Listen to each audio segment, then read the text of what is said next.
Hi there Cancer, and welcome back to Wild Lotus Tarot and to your next 6 months reading.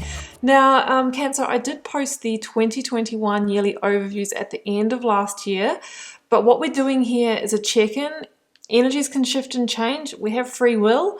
So what I'm doing is just doing an update to those to check in on the energies from July around to December. And we've got a couple of cards for each month to see what the big energies may be. So before we jump into that, Cancer, just to let you know, you can find me on Facebook, Instagram, and TikTok. The links are below the video, including the link to my website should you want to arrange a personal reading or healing for yourself. I am available for those and would love to read for you. So without further ado, because I'm sure you're all looking at that tower energy down there, what we have as big themes here is, yeah, we do have some significant shifts and changes coming in towards the last quarter of the year, but I would not be worried about it, guys, because you have also got so many positive cards down there. So it seems that whatever that tower is, it is a block to true happiness and new opportunity. What I'm seeing in the first part here, sort of July through to September, is a quickening of the pace, you know, to move towards that tower. We have those winds of change starting. So let's jump in and instead of being cryptic and read these energies. July, I've got the Four of Swords and I've got the Page of Swords. This is where the winds of change start blowing in your life. So if there's an area of your life that you're kind of thinking, kind of feeling like this might shift or something might go down, I feel like it'll begin to be known now. You probably already know this, right? And I feel that the communication in the situation, be it in your relationship or work, may start getting a little bit edgy because we are going from the Page of Swords to the Knight of Swords. There's like a quickening or an escalation of either the situation and it becoming a little bit tense or argumentative, or an escalation in your desire to move on, to move away, right? That's what I'm seeing here. The Four of Swords is like, okay, we've had that realization, but we don't really know the how it's all going to go down and play out. So the Four of Swords is about taking some time out, a pause, or doing some contemplation on the situation and how you might deal with any hurt out of it.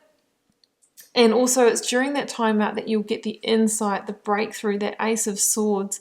You know, you might be lying in the bath relaxing and you're playing out the conversation that you will have. You're getting prepared. You're putting a mental plan in place for what is to come, I'm really feeling. So in your August, we escalate to the Knight of Swords with the Chariot, which happens to be your major arcana here, like a Cancer. So these, as you can see, a unicorn and a horse both galloping, these are cards of fast movement.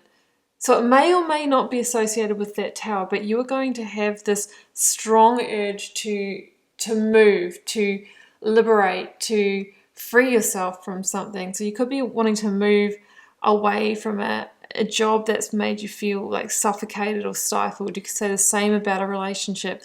For others of you, it's moving away from a place. The Chariot can be about leaving a sense of home or a comfort zone as well. So I am seeing that there. But it's a card of victory, and we have other victory indicators in this reading.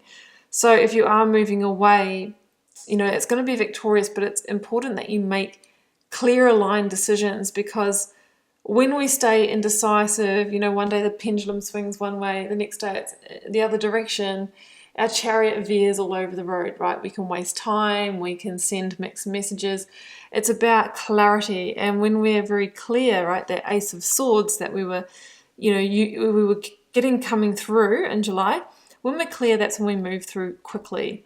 Some of you might be dealing with a Gemini here with the Knight of Swords energy. So the Chariot is about, yeah, the determination, you know, persistence, resilience to charge on forward into some sense of freedom. In your September, Six of Wands and King of Pentacles. Okay, some of you are having successes in the workplace.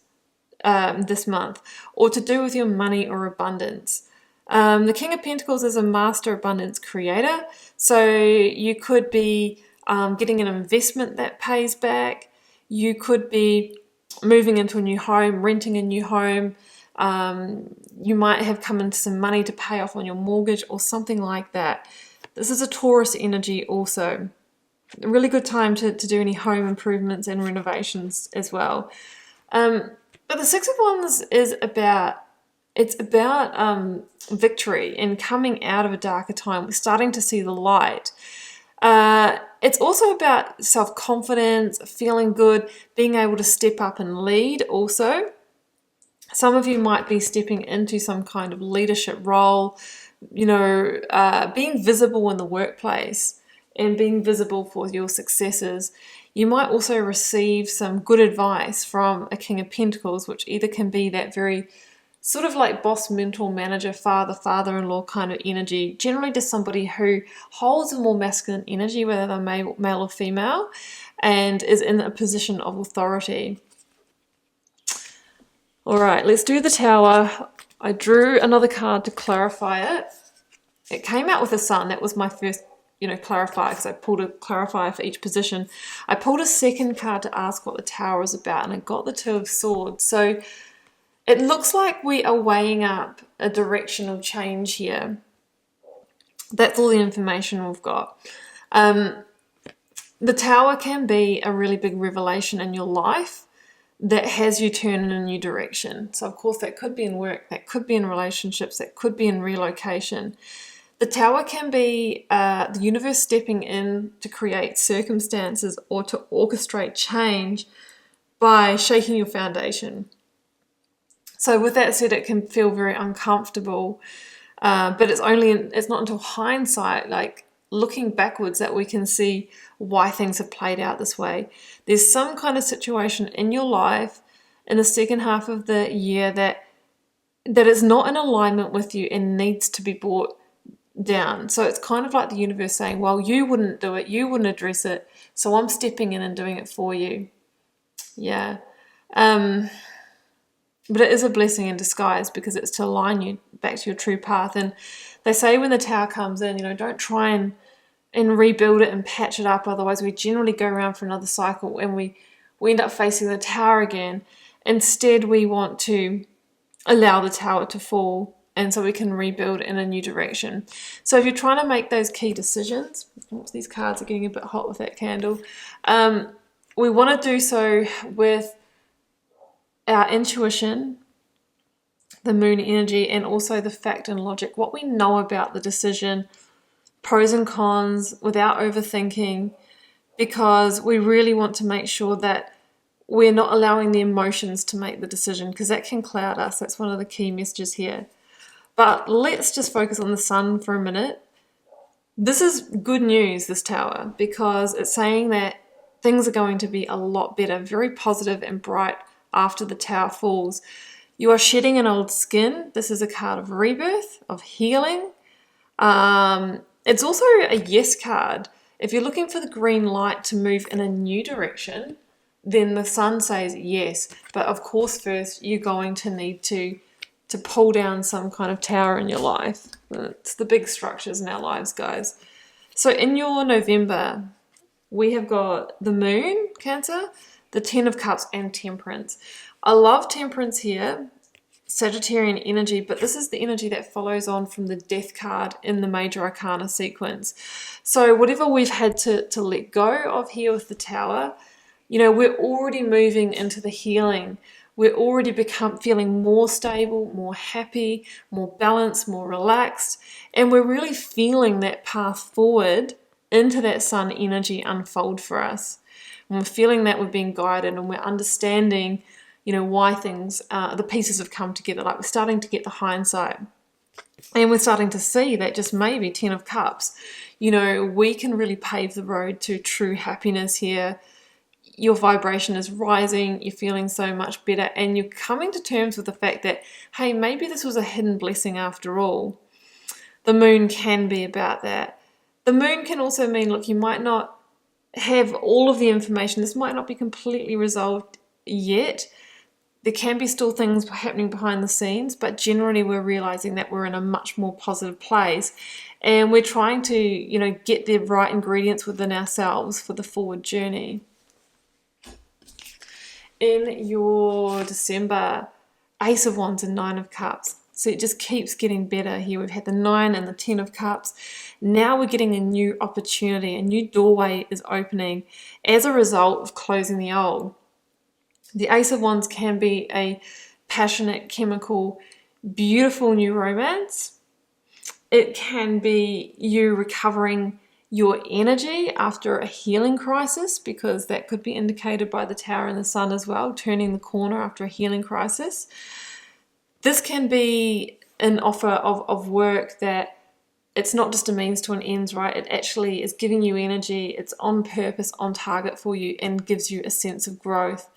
Others of you are feeling like you're going through spiritual changes as well. Whenever we have big life changes, we generally go through some spiritual awakening also. We start to feel into the heart energy more. We start to get more in touch with our emotions. But whatever this is, this change or this new opportunity, the cards are saying that it's going to provide you with satisfaction and contentment. It's something to do with making your earthly wishes come true. And this is the ace, right? It's the first step. With an ace, it's like you're just getting offered it. You're just having the conversation that leads you to this opportunity. But you have to recognize it. You have to seize it. You have to recognize the potential and then invest your time, effort, and energy to grow it. And if we do grow it, it's saying that, you know, maybe in 2022, if we continue to invest in it, then this has got legs and can really go somewhere for us. So something really great coming in for you. So that's what I have for you, Cancer. We do have a bit of a shake-up, but we also have this beautiful energy following suit from that. So that's always the pattern, right? You know, when we release, we create space, we clear the slate, we tell the universe that we're ready, and we're ready for the new, and then it comes in. So guys, I will leave it there, and I really wish that the rest of the year is amazing for you. Do keep in mind this was a general reading for the collective, so may or may not be for you in its entirety. Feel free to drop me a comment, guys. I do read them all, and I try to interact with you all over there as well. Helps me get to know you guys, connect with your energy, and see what's happening in the collective. Has been an absolute pleasure to read your cards, Cancer. I'm going to see you back here with the weekly and monthlies that are going to be the how and why this plays out. So see you in those very soon. Bye for now.